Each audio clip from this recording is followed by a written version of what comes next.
I'm Suzanne McNeill with Design Originals, and I just love Zentangle. Some of you know I'm already addicted, but I think it's a good addiction. And today I want to show you one of my favorite things to use with my tangles, and this is the little stencils. These stencils happen to be from Dreamweavers stencils, and the Crafters Workshop also does some wonderful stencils that you can use. So just to see, here's this apron, the basic pattern, and then here's one version where I use different tangles, another version with different tangles, and a third version. So it's just a great way to practice your tangles and make beautiful artwork at the same time. And back here are a few more cards. You can probably see the rooster right here. And here's one on a tile, a black tile. So you can do so many things with these. Here I'm going to use a little bunny for my demonstration. So I have an official Zentangle tile. I just simply take my stencil now. I think I'm going to put him down in the corner. Some people like to trace with a pencil, but I just start right in with my micron pen. So that pen just runs right around the inside edge of that stencil. So I'm just going to mark him off. Sure, and put in his features. Little ears. And there he is, a perfect little bunny.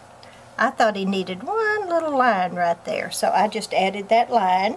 And now I'm going to refer to one of my Zentangle books and see if I can choose a new tangle to learn. So tangles are so much fun. I just want to practice every one of them. So I'm going to do this tangle right here. It's Seminole patchwork. And so for my bunny, or whatever shape I have, I'm going to draw my string just like with normal Zentangle. So I have 4 sections here. So I can just start my Seminole patchwork right in this one. It's actually a grid to begin, but the grid is sort of thin, or lines that are close together, one direction, and then lines that are farther apart for the grid going in the other direction. So you might just look right here at the pattern. Here's what I've done right now. The red lines are wide apart, the black lines reference closer together. And now I'm going to draw a diamond in those 2 sections. I'm going to skip a section here. I'm going to draw another diamond. Sometimes you have to draw half a diamond. And then I'm going to go over to the next area, draw another simple diamond, skip a bar, another diamond, and just repeat that for an entire row of diamonds here, and skip all those bars right there. Now I'm going to, you can use your 01 pen to color in, but I like to switch to a 05 or an 08 to color in. So I'm going to color in this triangle here. Then I'm going to switcheroo that.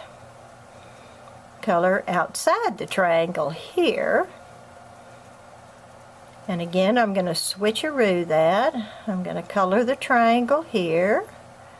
Color the outside of the triangle here. The instructions in the books are so clear. Makes learning any tangle totally accomplishable. You know, Zentangle is so relaxing. Rick Roberts and Maria Thomas developed this. And now, since this is a dark triangle here, I'm going to color in this entire bar right here. Skip one, color in this bar, skip one, color in this bar. And now, color those in, color a triangle in, color this area, and color my triangle. And there we are with Seminole patchwork. Now I'm going to go back to my 01 pen. I'm going to go to another page in the book, and oh, look at all these tangles I can choose from. This is like the fun part, choosing all these tangles. Here's one that's really simple. Sort of a nice wavy line. And now another wavy line, but going in the same direction. Switch directions, so close together, far apart, close together, far apart. And I'll need another close together one. And now I'm going to switch to my 08 pen. And I'm going to put a dot right in the middle of all these wide sections. That's really a beautiful pattern. And here's this one. It is called Sponge because it sort of looks like a sponge with all those holes. And now I'm going to go to another page.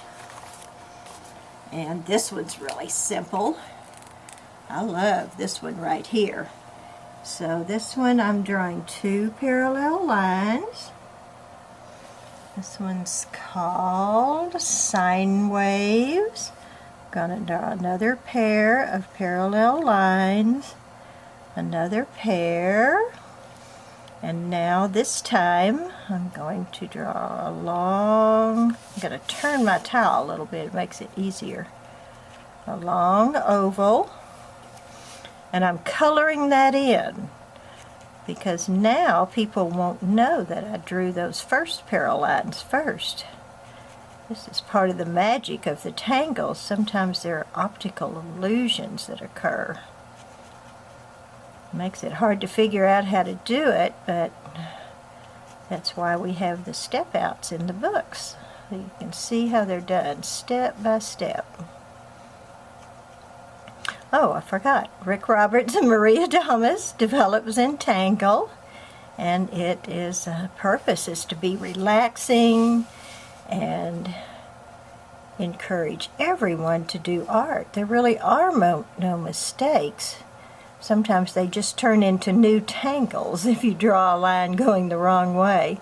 So now I'm connecting the ends of those ovals to the original parallel lines, and it makes it look like it's wrapped around that first parallel line. And now I'm going to go to this page, and I think I'm going to use this tangle right here. This is the teak leaf. So this shape sort of reminded me of the teak leaf. So I'm going to draw my stem, and then I can come back on this side and draw little fronds off that stem. And in the book it shows coloring in all these leaves, but I think instead this would look nice with some little tiny circles in between each frond. And of course the bunny, if I had a little pink marker I could give him pink eyes and nose. But I'm just going to do those in black, and then all bunnies need fun whiskers. So the last thing I would do, there are just so many great things in these books, from cards to decorations, and back here in the back in all of my books I put a directory, and this shows all of the tangles that are in this book. So once you've practiced all of them, it's a really quick reference guide. I have his ears left here, so I'm going to follow one of these little patterns. So after you've practiced them, then all you need to do is go to the reference guide. Now I'm going to do exactly the same tangle, except going the opposite direction in his ear. And that'll just give a little bit of texture to his ear. Now you might notice that I put him over on the side, and that was because I thought he might look cute with a little leaf coming up behind him, as if he were sitting in the forest. I'm adding simple leaves to this. This one's called Cactus. So every tangle has a name,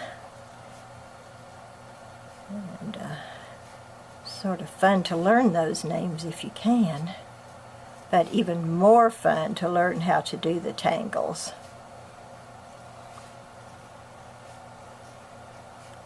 I'm almost finished with my bunny. Is that fun? Look how much more fun he is, from just a simple bunny to a Zentangle bunny, all filled with different tangles. You'll enjoy this.